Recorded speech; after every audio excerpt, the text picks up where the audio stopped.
The killing of 6-year-old Hind Rajab by Israeli forces on January the 29th last year, as she and her family tried to flee Gaza City, caused global outrage and international demands for those responsible to be brought to justice.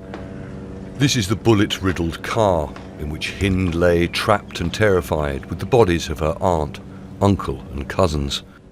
And what you are about to hear are the final moments of the hour-long telephone call Hind's cousin had with members of the Palestinian Red Crescent who were trying to rescue them. مرحبا عمو.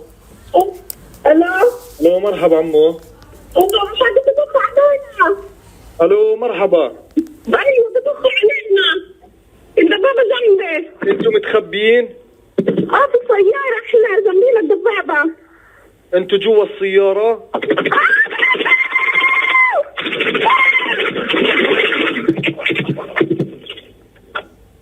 الو الو. This is the ambulance in which the 2 medics who went to try and rescue Hind were also killed. Months of investigations by Al Jazeera and in cooperation with the Hind Rajab Foundation have revealed the identity of those believed responsible, including the brigade, battalion and company commanders, as well as 22 tank crew members who are believed to have been involved in the attack. The tank's group name is Empire of Vampires. The commander's name is Sean Glass. He's a major in rank and considers himself the inspiring mind behind the group. It was him that gave the order to fire. He is the murderer, the person directly responsible for the killing of Hind Rajab. This is a social media post by Glass rallying troops as Israeli army operations continued inside Gaza. We have proven this year that we are changing realities, he says, and here we are reshaping them. This is how it will be, and victory will be on our side. This is Itay Choukirkov, also a member of the Israeli military's so-called Vampire Empire company. He has dual Israeli-Argentinian citizenship. We initiated legal action against an Argentinian citizen who is a member of the same tank crew. His name is Itay Choukirkov. He is currently in Argentina, and we initiated legal proceedings against him there. The Hind Rajab Foundation says that more than 20 names have been submitted to the International Criminal Court so complaints can be filed in different jurisdictions. A large number of the battalion's soldiers hold dual citizenship. This opens wider spheres for our legal action in terms of domestic jurisdictions in the native countries of those criminals. The Israeli army says it was engaged in fighting with armed Palestinians in the area when Hind and her family were killed. The ICC does have jurisdiction over crimes committed in the Palestinian territories because, unlike Israel, Palestine is a member of the Rome Statute. This means the ICC can investigate and prosecute Israeli nationals for crimes committed inside Palestine. Israel says it's cooperating with investigations into Hind and her family's killing. Despite evidence, it may be helping facilitate suspects to travel to countries where their arrest may be more difficult. Charles Stratford, Al Jazeera. Let's now speak to William Chabas, who's a professor for international law at Middlesex University. He's also a former chairperson of the Commission of Inquiry on the 2014 Gaza conflict, joining us from Gisors in Normandy this hour. Thanks for your time. What is your reaction, first of all, to this investigation?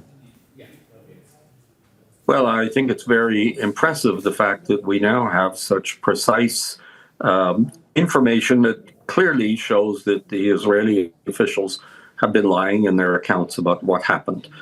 We now have names of people who we can identify and who can be charged in a court of law. So the fog of war, in a sense, has been lifted by this investigation, and hopefully it's going to lead to some form of justice. So given the gravity of these allegations and the evidence that was submitted to the ICC, including, as you're saying, of course, the names and ranks, can the International Criminal Court now issue arrest warrants for the Israeli soldiers named in the investigation? Absolutely, it can. It may already have done so. We don't actually know, because since the arrest warrants against Netanyahu and Gallant, the ICC has been keeping a veil of secrecy over the applications for arrest warrants and the arrest warrants when they're issued. But certainly there's enough information. It remains at the discretion of the prosecutor whether to proceed and actually seek the arrest warrants.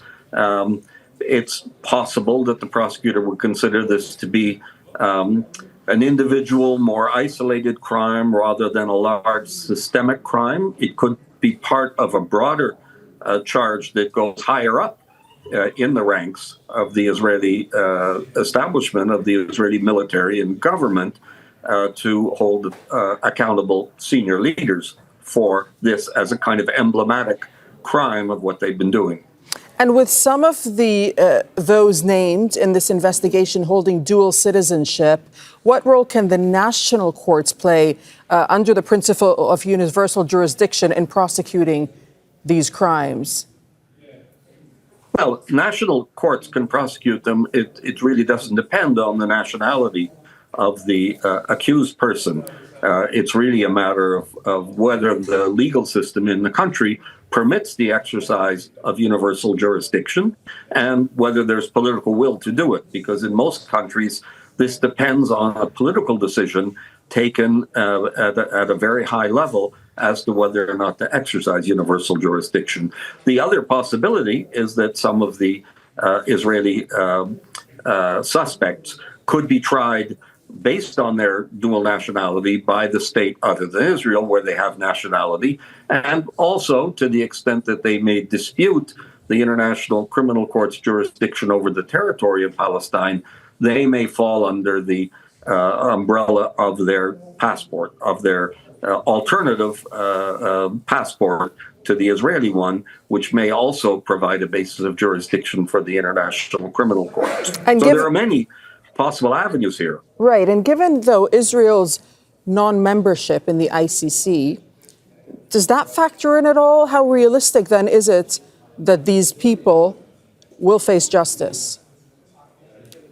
What the fact that Israel is not a party to the Rome Statute of the International Criminal Court means is that it's not under a legal obligation to cooperate with an investigation by the International Criminal Court and to hand over suspects and so on. But we knew that already in their treatment of Netanyahu and Gallant, who clearly are simply fugitives within their own country in Israel. So other than that, I don't think it's of any significance at all. And the jurisdiction exists not only at the International Criminal Court, but in many, many states around the world who can prosecute these guys if we can get custody of them. Mr. Shaybas, you yourself have led UN inquiries into Gaza in the past. How does the killing of Hind Rajab and the targeting of medics in Gaza fit within the legal definition of war crimes under international law? Oh, well, there's no doubt about this. These are targeting or collateral damage that is disproportionate.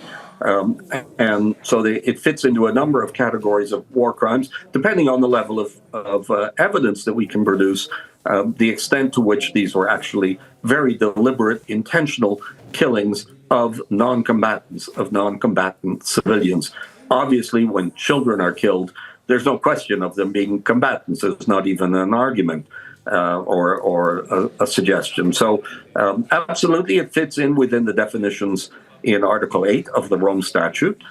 And of course, it also fits into a broader notion of war crimes under customary international law, which have been recognized and prosecuted for more than a century. Mr. William Shaybas, you're speaking to us from Normandy this hour. Thank you so much for your time. Thank you. Don't miss out. Get the full picture. Subscribe to Al Jazeera for reliable news, expert insight. Like, share, stay ahead.